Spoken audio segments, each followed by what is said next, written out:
چلیے تفسیر دیکھتے ہیں. بسم اللہ الرحمن الرحیم. وَإِذْ أَخَذْنَا مِيثَاقَكُمْ وَرَفَعْنَا فَوْقَكُمُ الطُّورَ. جب لیا ہم نے تم سے وعدہ، تم سے مراد یہاں بنی اسرائیل ہیں، بنی اسرائیل سے پکا عہد لیا. کس بات کا عہد؟ کہ وہ اللہ کی دی ہوئی کتاب کو مضبوط پکڑیں گے. وَإِذْ أَخَذْنَا مِيثَاقَكُمْ، اور جب لیا ہم نے تم سے پکا وعدہ. وَرَفَعْنَا فَوْقَكُمُ الطُّورَ، اور اٹھایا ہم نے تمہارے اوپر کوہ طور کو. یعنی طور پہاڑ زمین سے اٹھا کے تمہارے سروں پہ معلق کر کے تم سے وعدہ لیا گیا. کس بات کا؟ کہ جو کچھ اس کتاب میں ہے اسے لے لو. لیتے ہو یا نہیں؟ خذوا ما آتیناکم بقوہ، جو ہم نے تم کو دیا ہے اسے پوری مضبوطی کے ساتھ، پوری قوت کے ساتھ پکڑ لو. واذکروا ما فیہ، اور جو اس میں لکھا ہوا ہے اس کو یاد رکھو، اپنے ذہنوں میں محفوظ کر لو.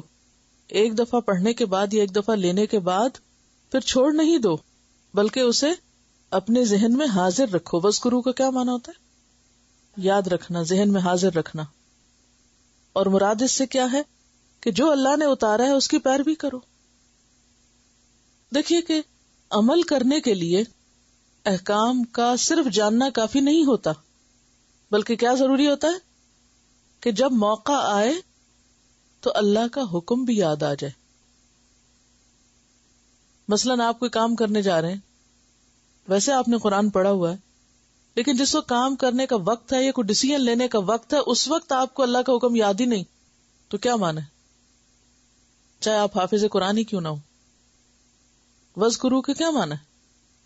صرف یہ نہیں کہا خذو، کیا کہا؟ وذکروا. خذو وذکروا، لے بھی لو اور پھر ذہن میں حاضر بھی رکھو. جب عمل کا وقت آئے اس وقت یاد رکھو، اس کی پیروی کرو. کیونکہ بہت سے لوگ قرآن پڑھتے ہیں لیکن جب عمل کا وقت آتا ہے تو بھول جاتے کہ انہوں نے کچھ پڑھا تھا یا انہیں کچھ معلوم ہوا تھا.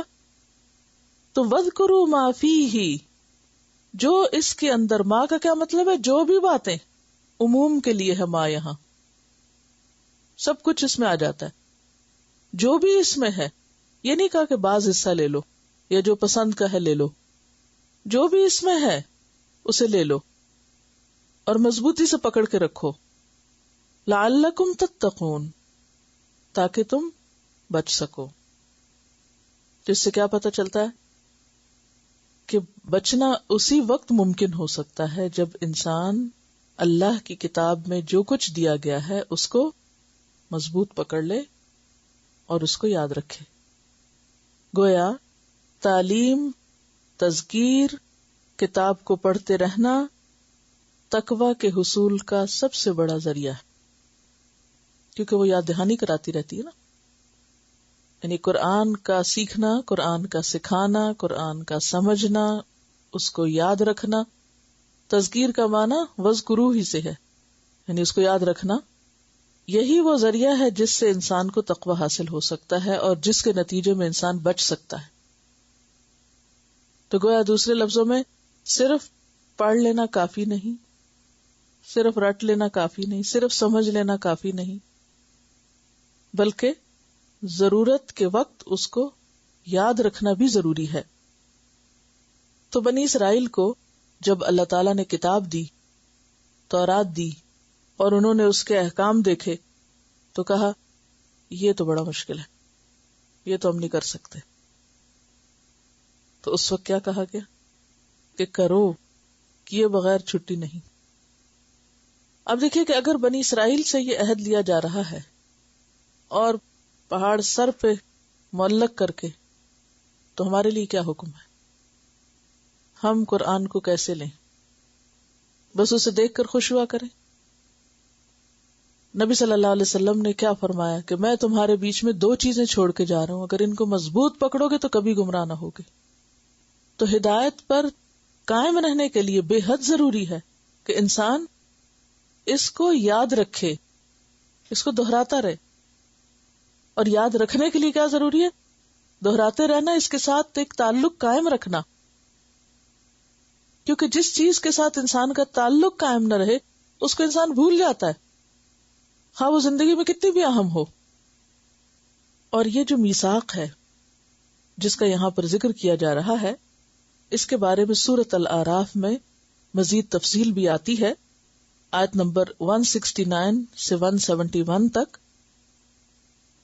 الم یؤخذ علیہم میثاق الکتاب الا یقولوا علی اللہ الا الحق ودرسوا ما فیہ والدار الآخرۃ خیر للذین یتقون افلا تعقلون والذین یمسکون بالکتاب واقاموا الصلاۃ انا لا نضیع اجر المصلحین واذ نتقنا الجبل فوقہم.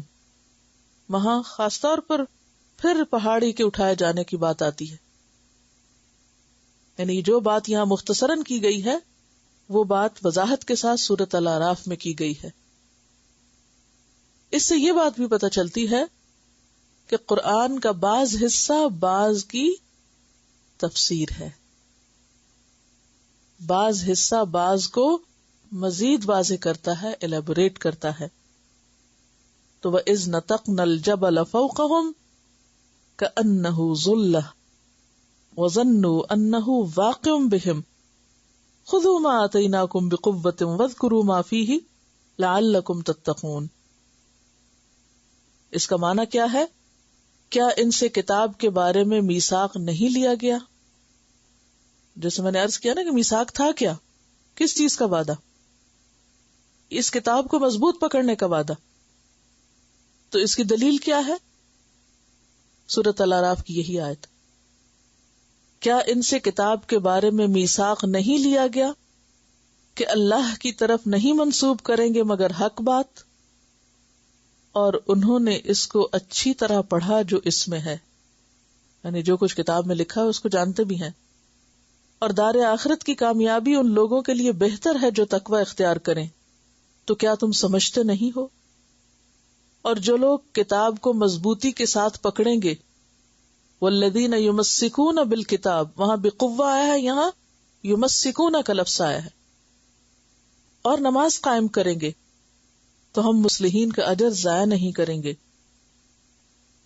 یاد کرو جب کہ ہم نے ان کے اوپر پہاڑ کو اس طرح اٹھا لیا گویا کہ وہ سائبان ہے، یعنی امبریلا ہے یا خیمہ ہے، اور انہوں نے گمان کیا کہ وہ ان پہ گر کے رہے گا. بعض لوگوں نے اس کے عجیب و غریب معنی کیے ہیں رفعنا، یعنی پہاڑ کے اٹھانے کے. انہوں نے کہا کہ چونکہ پہاڑ اونچا ہوتا ہے، بلند ہوتا ہے، تو یہ عہد ان سے پہاڑوں کے بیچ میں لیا گیا تھا. اور وہ بنیادی طور پر اپنے ایک اور مقصد کو پورا کرنے کے لیے رفع کا یہ معنی بیان کرتے ہیں جو حضرت عیسیٰ علیہ السلام کو اٹھائے جانے کا ہے نا. تو جو لوگ یہ نہیں مانتے کہ وہ اٹھائے گئے تھے، وہ کہتے ہیں وہ دنیا میں ہی تھے اور فوت ہو گئے اور اب ایک نیا مسیح پیدا ہو کر آیا ہے، اور اپنے غلط عقائد کو اس سے ثابت کرتے ہیں. تو وہ کہتے ہیں کہ جی پہاڑ اٹھایا نہیں گیا تھا، بلکہ وہ پہاڑ تھا ہی اونچا اور وہ اس کے درمیان میں کہیں کھڑے تھے، تو کہا گیا کہ وہ جب ہم نے اٹھے ہوئے پہاڑوں کے بیچ میں تم سے عہد دے. تو یہ اس کا معنی غلط ہے، ایسی تعویل درست نہیں، کیونکہ سورۃ الاعراف میں واضح طور پر کہا گیا کہ وہ اس طرح اٹھایا گیا تھا گویا کہ سائبان ہے. تو اب سائبان صرف اٹھے ہوئے اونچے پہاڑوں کے لیے تو نہیں. اور پھر کأنہ واقع بہم، یعنی اس طرح اوپر تھا امبریلا کی طرح، اور انہیں لگ رہا تھا کہ ان کے سر پہ گرے گا. تو یہ کیا معنی ہے اس کا کہ وہ بلند پہاڑوں کے بیچ میں عہد لیا گیا تھا؟ کتنی دور کی تعویل ہے. تو قرآن کی تفسیر من گھڑت باتوں سے نہیں کیا کرتے، اور ایسی تفسیر جو کہ صرف وہم و گمان اور خیالوں پر مبنی ہو وہ بھی ہمارے لیے کافی نہیں ہوتی. قرآن کی درست تفسیر کیا ہوتی ہے کہ قرآن کو سب سے پہلے تو قرآن ہی میں دیکھا جائے کہ اس بات کو جو یہاں مختصر کی گئی ہے کہیں اور وضاحت بھی ہے اس کی. تو قرآن کی تفسیر قرآن سے. نمبر 2، قرآن کی تفسیر حدیث سے، پھر اقوال صحابہ سے جن کے سامنے جن کے بیچ قرآن اترا، اور اس کے بعد پھر مزید تحقیقات اور لغت اور باقی چیزوں کو بھی انسان دیکھ سکتا ہے کہ جو قرآن کے اصل معنی کو تقویت دینے والی ہوں، نہ کہ اس کو الٹ کرنے والی ہوں. تو بہرحال تو ہم نے ان کے اوپر پہاڑ کو اس طرح اٹھا لیا گویا کہ وہ سائبان ہے، اور انہوں نے گمان کیا کہ وہ ان پہ گر کے رہے گا. یہ بات جب ان سے کی گئی تو پہاڑ ان کے سر پہ تھا. لو اس کو جو ہم نے تمہیں دیا ہے، مضبوطی کے ساتھ پکڑو جو کچھ اس میں ہے، اس کو برابر یاد رکھو تاکہ تم خدا کے غضب سے محفوظ رہو. یہ کس کو کہا گیا اور ہمارے لیے کیا سبق ہے اس میں؟ کیونکہ میں آپ کو شروع سے کہہ رہی ہوں کہ قرآن سب سے پہلے کس طرح سمجھتے ہیں، اس کے کانٹیکسٹ میں کہ کس سے متعلق ہے یہ بات، پھر اس میں اپنا آپ دیکھتے ہیں. کیونکہ بعض اوقات ایک بات کسی کی جاتی ہے اور کسی اور کو سمجھانا مقصود ہوتا ہے. مثلا کوئی غلطی کر رہا ہوتا ہے نا، انسان کو اپنی غلطی یاد آ جاتی. کوئی اچھا کر رہا ہوتا ہے تو انسان کو دیکھ کے شوق آ جاتا ہے. کوئی برا کر رہا تھا تو انسان توبہ کرنے لگتا ہے کہ میں ایسا نہ ہوں. تو یہاں بات بنی اسرائیل کی ہے، سمجھانا کس کو مقصود ہے؟ ہمیں مقصود ہے کہ دیکھو پہلی قوم سے ہم نے اس طرح وعدہ لیا تھا کہ اپنی کتاب کو مضبوط پکڑنا، اس کو لے لو جو کچھ اس کے اندر ہے. تو ہمارے لیے بھی یہی حکم ہے کہ ہم اپنی کتاب کو مضبوط پکڑیں اور لے لیں اس کو جو اس کے اندر ہے، اور اس کو یاد رکھیں. وَاذْكُرُوا مَا فِيهِ. اور ذکر کا کیا معنی بتایا تھا؟ میں نے آپ کو 2 معنی بتائے تھے. نمبر 1 بھولی ہوئی بات کو یاد کرنا، اور نمبر 2 مسلسل یاد رکھنی، ذہن میں حاضر رکھنا. صرف بھولی ہوئی نہیں بلکہ جو یاد ہے اس کو بھی یاد رکھنا، اس کو حاضر رکھنا، غائب نہیں کر دینا. تو معنی یہ ہے کہ اے بنی اسرائیل، اللہ نے تورات کے احکامات کی پابندی کرنے کے لیے جو حکم تمہیں دیا تھا، اس عہد کو تم پورا کرو، اس وقت کو یاد کرو.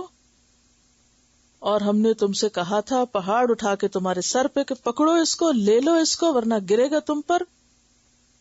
اور پھر تم نے اس وقت وعدہ کیا اور اس کے بعد تم اس بات کو پھر بھول گئے. اب دیکھیے کہ ہم میں سے ہر شخص لا الہ الا اللہ محمد الرسول اللہ کہہ کے اللہ کے ساتھ ایک عہد میں بندھ گیا ہے. بندھ گئے ہم عہد میں کہ نہیں؟ ایک کانٹریکٹ ہے نا. فاذکرونی اذکرکم، تم مجھے یاد رکھو میں تمہیں یاد رکھوں گا. اور جو اللہ کو بھول جائے اور اللہ کی بات بھول جائے اور اس کتاب کو پیٹھ پیچھے پھینک دے تو پھر اللہ تعالیٰ اس کو یاد رکھے اور اس کو انعام دے. کس بات کا؟ سوچنے کی بات ہے نا. تو آپ دیکھیں کہ 2 طرح کے لوگ ہوتے ہیں. ایک ہیں عہد توڑنے والے، ان کو قرآن میں کیا کہا گیا؟ فاسق، نافرمان، جو اللہ کے وعدے توڑ دیتے ہیں. اور دوسرے کون ہیں؟ وعدے پورے کرنے والے. اور وہ کون ہیں؟ جو اللہ نے حکم دیا کرنے کا وہ کر کے دکھاتے ہیں. اس بارے میں ایک حدیث بھی آتی ہے، حضرت ابو الدرداء سے روایت ہے. کہتے ہیں کہ کننا مع رسول اللہ صلی اللہ علیہ وسلم، ہم نبی صلی اللہ علیہ وسلم کے ساتھ بیٹھے ہوئے تھے، ایک دن آپ کی مجلس میں تھے. فشخص ببصرہ الی السماء، تو آپ نے اپنی نگاہ آسمان کی طرف اٹھائی، یعنی آسمان کو غور سے دیکھا. ثم قال، پھر فرمایا، یہ سکھانے کا ایک انداز تھا، ھذا اوان یختلس العلم من الناس، یہ اس وقت کی بات ہے جب علم اٹھا لیا جائے گا. یعنی آپ کچھ فتنوں کا ذکر کر رہے تھے یا ایسے دور یا ایسے زمانے کا ذکر کر رہے تھے جس میں علم ختم ہو جائے گا لوگوں میں سے. حتی لا يقدروا منہ علی شیء، یہاں تک کہ وہ کسی بھی چیز پہ قادر نہیں رہیں گے، یعنی انہیں کچھ سمجھ نہیں آئے گا کہ دین کیا ہے، کتاب کیا ہے.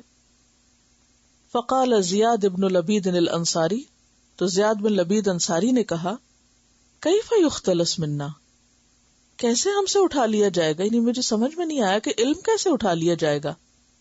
وقد قرأنا القرآن، ہم قرآن پڑھتے ہیں. فواللہ لنقرأنہ، قسم اللہ کی ہم اس کو ضرور پڑھتے رہیں گے، ہم مرتے دم تک قرآن نہیں چھوڑیں گے. وَلَنُقْرِئَنَّهُ نِسَاءَنَا وَأَبْنَاءَنَا، اور ہم اپنی عورتوں کو بھی اور اپنے بچوں کو بھی قرآن ضرور پڑھائیں گے. یہ صحابہ کہہ رہے ہیں، اور انہوں نے ایسا کیا بھی. یعنی قرآن صرف مردوں کے لیے نہیں آیا تھا، عورتوں کے لیے بھی تھا. اور یہ انصاری صحابی کہتے ہیں کہ یا رسول اللہ صلی اللہ علیہ وسلم، یہ تو میری سمجھ میں نہیں آ رہا کہ علم کیسے اٹھ جائے گا. قرآن اللہ کا وعدہ ہے نا کہ قیامت تک ہم اس کی حفاظت کریں گے، یہ موجود رہے گا، اس میں تبدیلی نہیں ہوگی. اور پھر ہم صحابہ اس کو پڑھ رہے ہیں اور ہم ضرور پڑھیں گے، اور ہم اپنی اولادوں کو، اپنی عورتوں کو، سب کو پڑھائیں گے، پھر کیسے علم اٹھ جائے گا؟ تو آپ صلی اللہ علیہ وسلم نے کیا فرمایا؟ ثقلت کا امک، تیری ماں تجھے روئے. یعنی ایک طرح سے ڈانٹ ہے. یا زیاد، اے زیاد، ان کنت لاعدک من فقہاء المدینہ، میں تو تمہیں مدینہ کے سمجھدار لوگوں میں شمار کرتا تھا کہ تم بڑے سمجھدار ہو. میرے خیال میں تو تم بہت سمجھدار ہو. تم نے یہ بات کیسے کی؟ ہذہ التوراۃ والانجیل عند الیہود والنصارى، دیکھو تو یہ تورات یہود و نصارہ کے پاس کیا نہیں ہے؟ ان کی کتاب ان کے پاس ہے. فماذا تغنی عنہم، تو یہ ان کے کس کام آتی ہے؟ کہاں اس کو استعمال کرتے ہیں؟ تو ان کے بھٹکنے کی وجہ کیا تھی؟ یہود و نصارہ کے پاس کتاب موجود تھی، کیا کیا انہوں نے؟ ایک تو انہوں نے اپنی منمانی کی، اس میں تبدیلی کر دی، جو دل نہیں چاہ عمل کرنے کا اس کو مٹا دیا. اور دوسرے صرف علماء پڑھتے تھے، عوام نہیں پڑھتے تھے، عوام اس سے بے خبر تھے. عوام تو صرف امیدوں پہ جیتے تھے، اور جو بزرگ بتا دیتے تھے بس اسی پہ سر دھنتے تھے، خود نہیں پڑھتے تھے. آج مسلمانوں کا حال کیا ہے؟ قرآن کے ساتھ ہمارا کیا معاملہ ہے؟ ہم کیا کرتے ہیں قرآن کے ساتھ؟ خود پڑھتے ہیں، سمجھتے ہیں، اپنے بچوں کو پڑھاتے ہیں سمجھ کر. ہماری عورتیں پڑھتی ہیں. اگر کوشش کریں تو انکریج کرنے کی بجائے ڈسکریج کیا جاتا ہے. یہ کسی نے لکھ کے بھیجا تھا، اگر گھر والے کوآپریٹ نہ کریں اور اسلامی رجحان نہ رکھیں تو خاندان والوں کو کیسے ساتھ لے کر چلے؟ پھر کیا کیا جائے؟ دس از اے فیکٹ. یہ کس خاندان کی آپ بات کر رہے ہیں؟ مسلمان خاندان کی. مسلمان لوگ نہ قرآن پڑھے، نہ پڑھنے دیں، نہ عمل کرنے دیں، پھر انسان کہاں جائے؟ ایسا کیوں ہوا کہ ایک طرف ایمان بھی ہے کتاب پر اور دوسری طرف پرواہ نہیں اس کی؟ تو حکم کیا ہے؟ خذوا ما آتیناکم بقوۃ، پکڑ لو اس کو جو ہم نے تمہیں دیا ہے، قوت کے ساتھ، مضبوطی کے ساتھ. آج ہم سب اپنی اپنی زندگی کا جائزہ لیں کہ ہماری زندگی میں قرآن کتنے فیصد داخل ہے، کس نمبر پر ہے ترجیح کے. میں دن میں کیا کیا کرتی ہوں، آپ لکھ سکتے ہیں اپنے پاس. میری دن کی روٹین میں یہ اور یہ اور یہ اور یہ شامل ہے، اور میں قرآن بھی پڑھتی ہوں. ابھی کو نہیں لکھی، اب تو آپ کو مجبوری ہے پڑھنے کی اور آنے کی اور ٹائم پابندی کی. لیکن جو لوگ ریگولرلی کسی اسکول، انسٹیٹیوٹ، کسی کلاس وغیرہ میں نہیں جاتے اور صرف اپنے اون پر، اپنی گڈ ول پر اور اپنی شرافت کے ساتھ وہ پڑھتے ہیں، وہ کتنا اس کو پڑھتے ہیں اور کتنا سمجھ کے پڑھتے ہیں. اور کل آپ کا بھی امتحان ہے کہ جب آپ کی یہ روٹین ٹوٹے گی یا 3 دن نہیں رہتی تو پھر آپ قرآن کے ساتھ کیا معاملہ کرتے ہیں. ہم سب کو اپنا اپنا جائزہ لینا چاہیے. بعض اوقات لوگ کہتے ہیں کیا قرآن کا پڑھنا فرض ہے، روز پڑھنا ضروری ہے؟ یہ فرض سنت کی بات نہیں، یہ قوت سے پکڑنے کی بات ہے. آپ مثلاً اپنے بچے کو کوئی چیز پکڑاتے ہیں تو آپ کہتے ہیں مضبوط پکڑنا. کیا مطلب ہے؟ گرا نہیں دینا، اس سے غافل نہیں ہونا. یعنی مضبوط پکڑنے سے مراد صرف یہ نہیں کہ گرانا نہیں، اس کا مطلب یہ ہے کہ دھیان رکھنا اس کا کوئی چیز نہ اسے لگ جائے، یا یہ کہیں تم چھوڑ نہ دینا، کہیں بھلا نہ دینا، اسے ترک نہ کر دینا. کیونکہ کیا کہا گیا؟ وَاذْكُرُوا مَا فِيهِ، صرف پکڑنا نہیں بلکہ وَاذْكُرُوا مَا فِيهِ، یاد رکھو اس کو جو اس کے اندر لکھا ہوا، جو اس کا معنی ہے، وہ کرو جو یہ کہتا ہے. یہ مراد ہے اس سے. اب کیا ہوا؟ اتنا پکا وعدہ کرنے کے بعد ثم تولیتم من بعد ذلک، اس کے بعد تم نے منہ موڑ لیا. جب پہاڑ ہٹا، مصیبت ٹلی، تو اب کیا ہوا؟ اب تم نے منہ موڑ لیا. اب آپ دیکھیے کہ ہم بھی قرآن کب پڑھتے ہیں عام روزمرہ زندگی میں؟ سچی سچی بتائیے کب ہم قرآن زیادہ پڑھتے ہیں؟ ہم مسلمانوں کا یہی حال ہے نا. جب کوئی سر پہ پہاڑ نظر آتا ہے پھر ہم قرآن پڑھنے لگتے ہیں. کوئی فوت ہو جاتا ہے یا کوئی مصیبت آتی ہے، کوئی جن بھوت کی جادو کی شکایت ہو جاتی ہے، پھر ہم وظیفے کے طور پہ پڑھ لیتے ہیں. یا گھر میں برکت چاہیے، نیا گھر خریدا ہے، یا کوئی اسی طرح کا اور مسئلہ مسائل ہے، جب کوئی پہاڑ سر پہ ہوتا ہے پڑھ لیتے ہیں، جب پہاڑ ہٹتا ہے رکھ دیتے ہیں.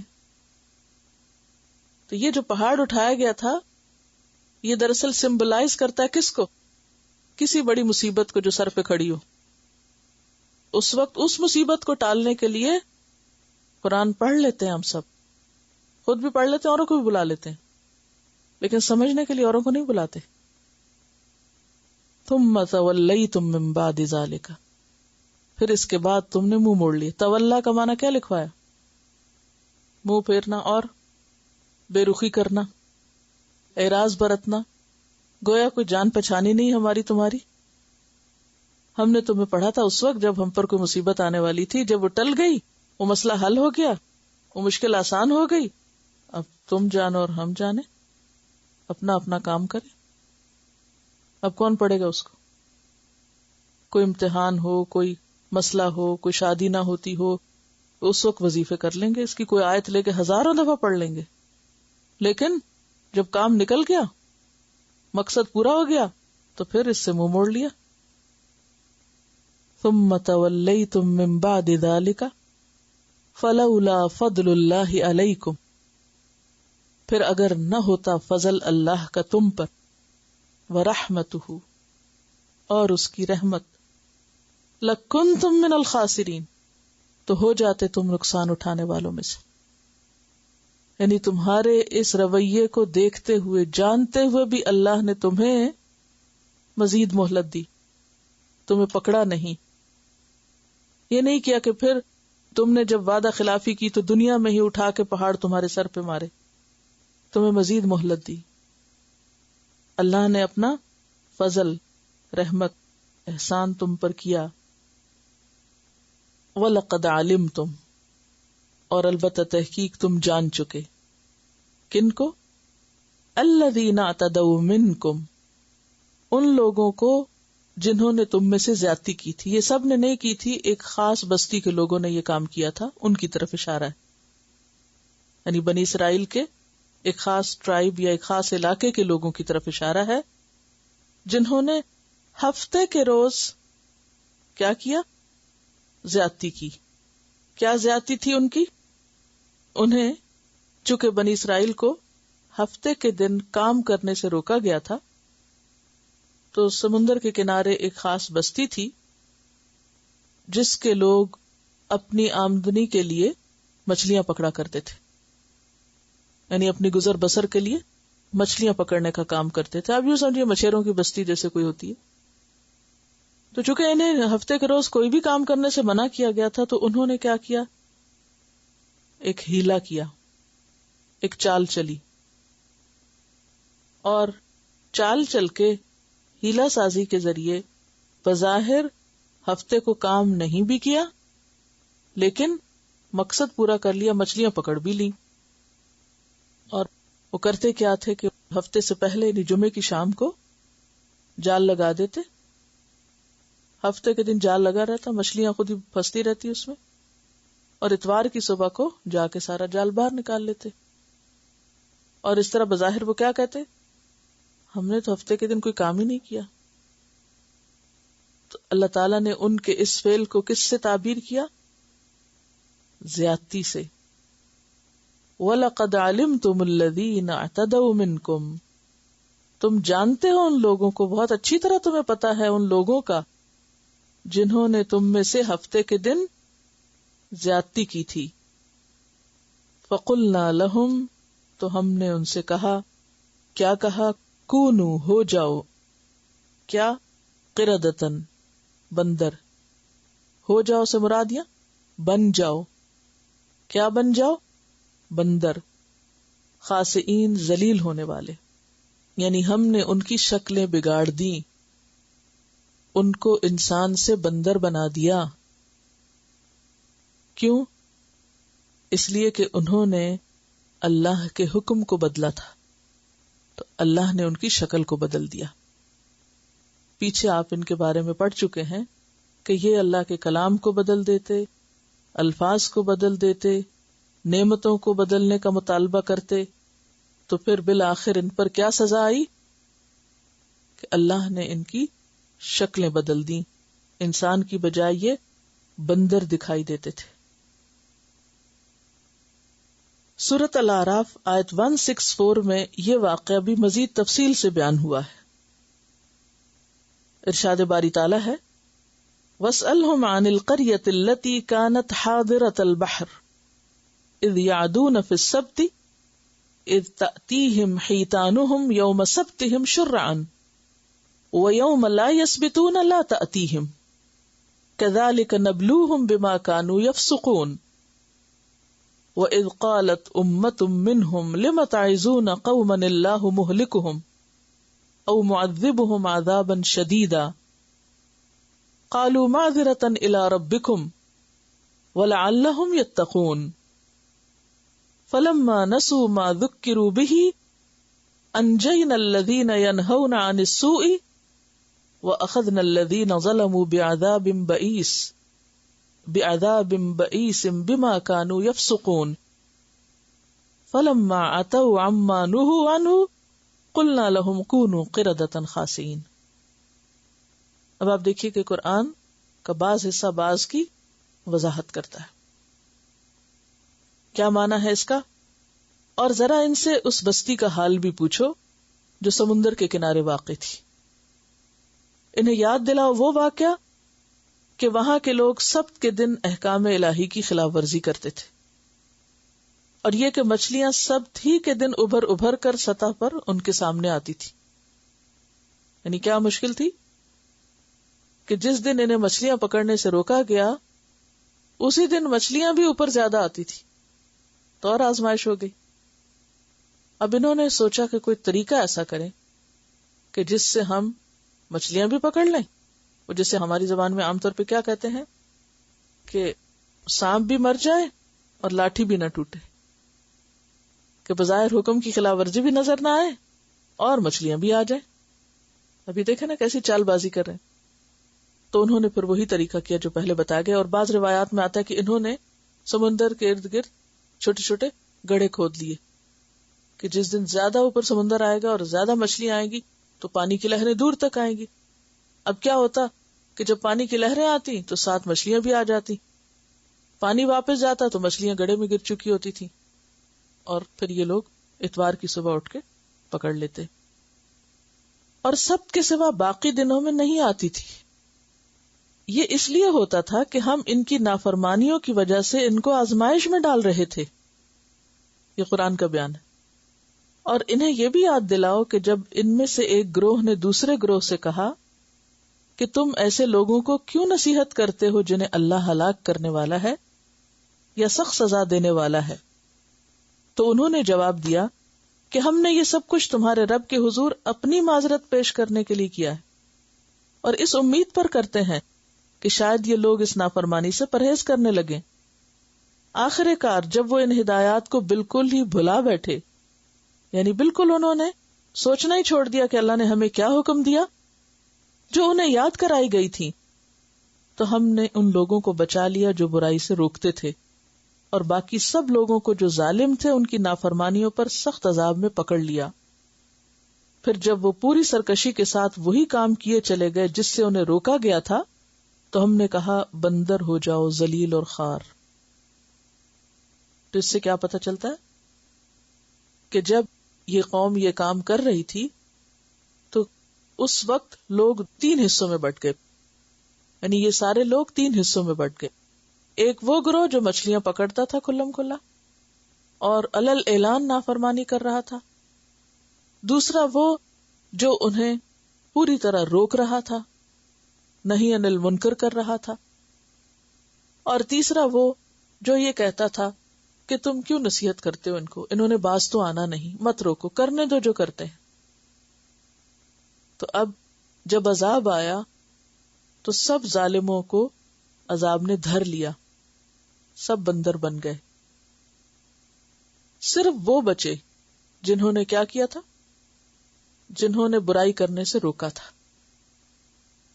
اور یہ روکنے والے، انہیں پتا تھا کہ لوگ نہیں باز آئیں گے، پھر بھی کیوں روکتے تھے؟ معذرتاً الی ربکم، اپنے رب کے سامنے سرخرو ہونے کے لیے کہ یا رب ہم نے تو ان کو روکا تھا، یہ نہیں باز آئے تھے۔ تو اس سے یہ بھی پتا چلتا ہے کہ جب کسی کے سامنے برائی ہو رہی ہو تو حد الوسع اپنی زبان یا ہاتھ سے روکنا چاہیے، اور اگر نہیں روکیں گے اور غلطی ہوتی رہی تو سب پکڑے جائیں گے، سب اس میں شامل ہو جائیں گے۔ تو یہاں پر آپ دیکھیے کہ اللہ تعالیٰ نے ان کو ذلیل بندر بنا دیا۔ اب یہ بندر بنانا کیا تھا؟ یعنی بندر جو بنائے گئے تو بنیادی طور پر تو ان کی شکلیں مس کی گئی تھی۔ روایات میں آتا ہے کہ ان کی عقل اور شعور تو انسانوں جیسی تھی، لیکن ان کی شکلیں بندر جیسی بن گئی تھی۔ اب آپ خود سوچئے کہ انسان کے ہوش حواس باقی ہوں، وہ اپنے ہی بچے کو، اپنے ہی بھائی کو، اپنی ہی بیوی کو، اپنے ہی ماں باپ کو بندر بنا دیکھے تو اس کا حال کیا ہوگا؟ اب دیکھیں نا کہ بندر کی شکل کو اگر آپ ذرا ذہن میں لائیں، پورے جسم پر بالوں کا اگنا، نمبر 1۔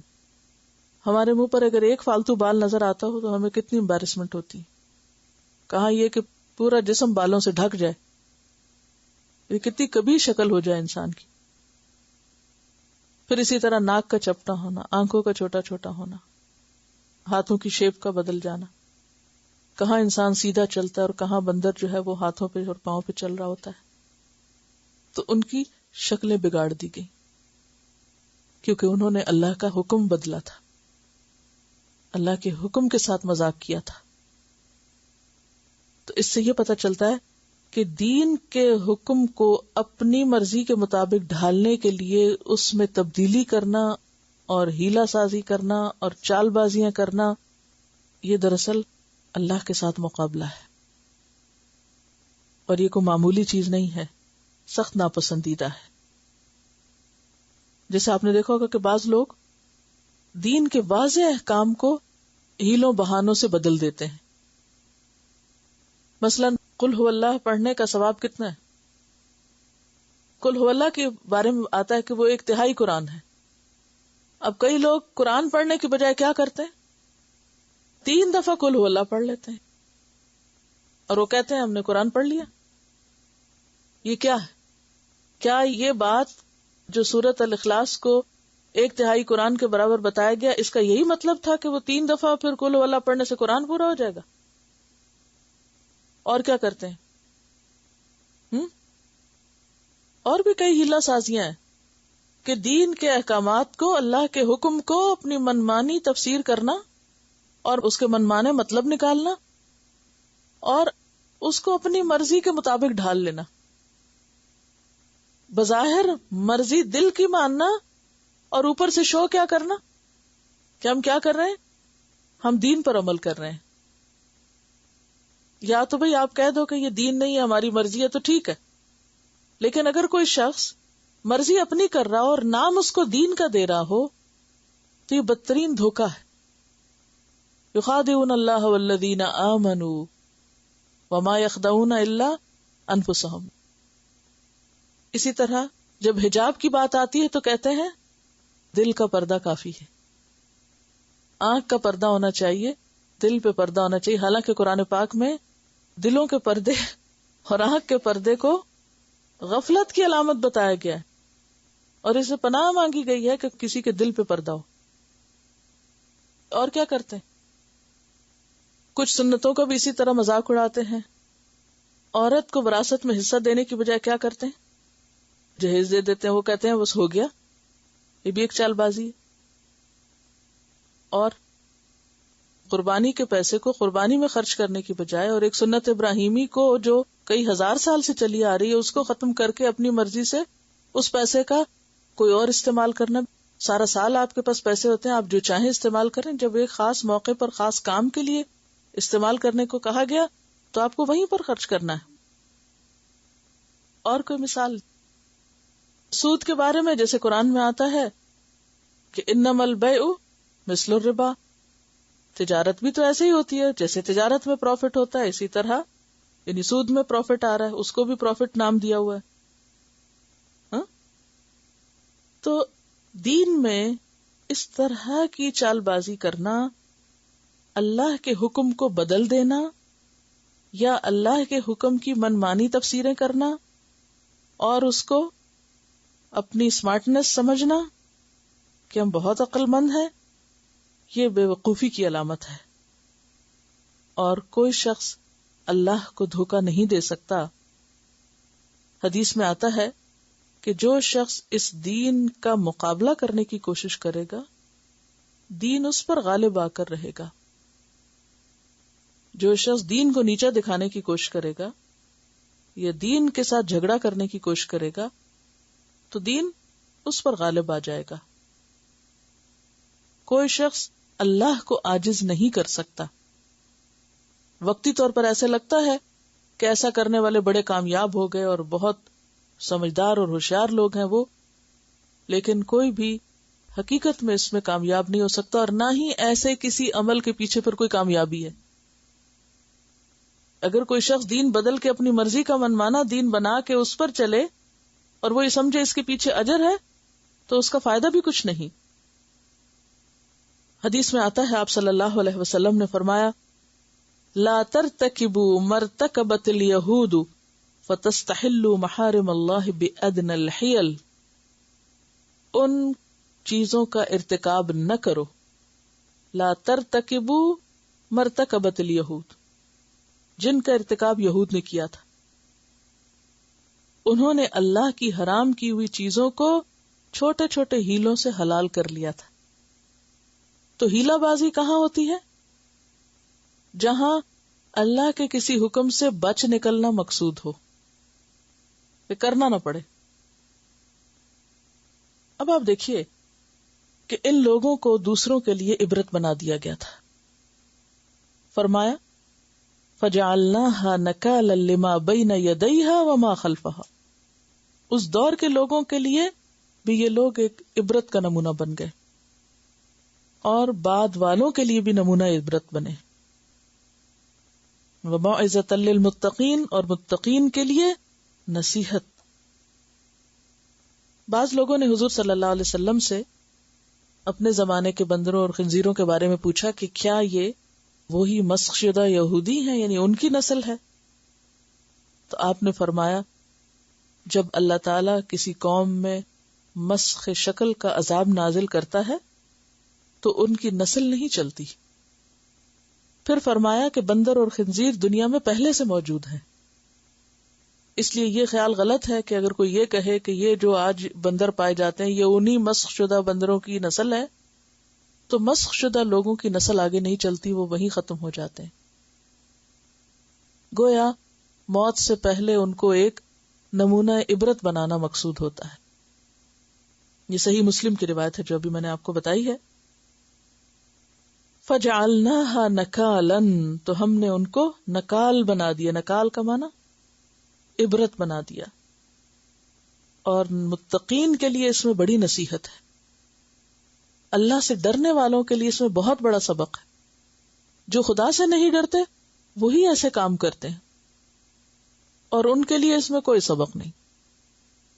جو اللہ سے ڈرتا ہو وہ کبھی بھی دین میں شوشے بازی، ہیلا سازی، حجت بازی اور اس کے اندر منمانی تفسیریں اور منمانے معنی نکالنے کی کوشش نہیں کرے گا، اور نہ ہی وہ کسی چیز کو اس کے کانٹیکسٹ سے ہٹائے گا.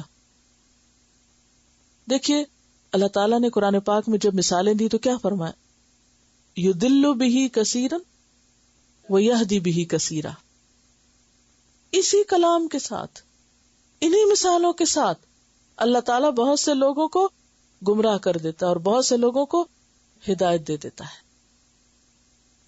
قرآن ہدایت کا ذریعہ بھی ہے اور بہت سے لوگ قرآن پڑھ کر بھٹکے بھی ہیں، کیونکہ انہوں نے آیات کو اصل کانٹیکسٹ میں نہیں لیا، خود بھی بھٹکے دوسروں کو بھی بھٹکایا. تو جب لوگوں سے کہا گیا تو وہ کہتے ہیں کہ وہ بھی تو قرآن پڑھتے ہیں، وہ بھی تو قرآن سے دلیل لاتے ہیں. ہاں سبھی پڑھتے ہیں، لیکن اگر کسی چیز کو آپ اس کے کانٹیکسٹ سے نکال کر من مانے مطلب دینا شروع کر دیں تو آپ ہدایت نہیں پائیں گے، آپ بھٹکیں گے. تو اسی لیے بے حد ضروری ہے کہ قرآن کی تفسیر پہلے قرآن کو قرآن ہی سے ویریفائی کیا جائے کہ جو معنی بیان ہونے لگا ہے کیا یہی مطلوب ہے، اور پھر نبی صلی اللہ علیہ وسلم سے، پھر آپ کے طریقہ کار سے، اور صحابہ کرام کی پھر اقوال سے اور ان کے طریقہ کار سے. مثلا آج کے دور میں کئی لوگوں نے دین کی منمانی تفسیر شروع کی، نماز کا خود ساختہ مطلب نکالا کہ صلاۃ کا لفظی معنی ہوتا ہے پریئر، تو آپ کہیں بھی بیٹھ کے دعا مانگ لو، آپ کی نماز ہو گئی. اس کو کہتے ہیں دل کی نماز. فلاں اتنا پہنچا ہوا، اب اس کو نماز کی ضرورت ہی نہیں. اللہ کے رسول صلی اللہ علیہ وسلم سے آگے بڑھ کر کوئی پہنچا ہوا ہوگا کہ آپ آخری وقت میں بھی الصلاۃ الصلاۃ کہہ رہے ہیں، دنیا سے جاتے ہوئے آخری نصیحت یہی، اور غلاموں کے بارے میں نصیحت فرما رہے. اب کوئی آج اگر اٹھ کے خود کہہ دے میں بہت بڑا بزرگ ہوں، بس میری طرف سے تمہیں اجازت ہے کہ بس دل کا پاک ہونا چاہیے، وضو کی کیا ضرورت ہے. تو یہ سب دین کے اندر دین کے معنی میں تبدیلی اور آیات کی خود ساختہ تفسیر انسان کو بھٹکانے کا ذریعہ بنتی ہے. ایسی چیزوں سے بچنے کی ضرورت ہے، اور کہیں دھوکہ نہ کھائے کوئی کہ یہ تو قرآن ہی پڑھا رہے ہیں اور قرآن ہی سے نکلا ہوا ہے. پہلے آپ دیکھ لیں کہ کیا قرآن پر یہ عمل اللہ کے رسول نے بھی اسی طرح کیا تھا؟ آپ نے بھی صرف دعا ہی کر دی تھی بیٹھے بیٹھے جہاں چاہے، اور اس کو آپ نے نماز کا نام دیا تھا. کیونکہ قرآن کا بیان کس کے ذمہ ہے؟ اللہ کے ذمہ. اور بیان کس سے کروایا؟ نبی صلی اللہ علیہ وسلم سے کروایا، اور آپ نے وہ چیزیں کر کے دکھائیں. اسی لیے آتا نا خذوا عنی مناسککم، حج کے طریقے بھی مجھ سے سیکھو. اور نماز کے بارے میں کیا فرمایا؟ صلو کما رأیتمونی اصلی، ایسے نماز پڑھو جیسے میں پڑھتا ہوں. ہم کیوں کرتے ہیں یہ سب؟ اس لیے کرتے ہیں کہ اب ہماری خواہشات کی تکمیل اسی سے ہوتی. یہ تکلیف کرنے کی ضرورت کیا ہے؟ اپنے آپ کو دھوکہ دینے. وہی نا وما یخدعون الا انفسہم.